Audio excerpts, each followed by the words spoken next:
अस्सलाम वालेकुम play group class. उम्मीद है आप सब खैरियत से होंगे। प्ले ग्रुप क्लास, आज हम दाल के गिर्द दायरा लगाने की मशक करेंगे।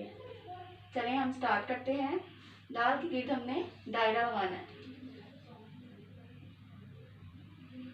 अभी है ये अलिफ, बे, दाल, इसके ऊपर हमने दायरा लगाना है।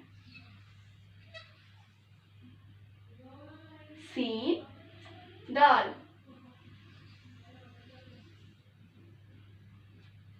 चलिए अब नेक्स्ट लाइन में देखते हैं। तोए, दाल,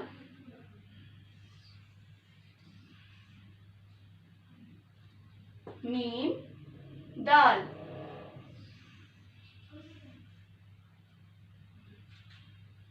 दाल,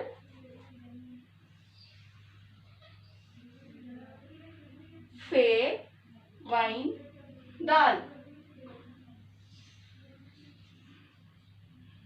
जी। उम्मीद है आपको दाल के गिर्द दायरा लगाने की मशक अच्छी तरह समझ आई होगी।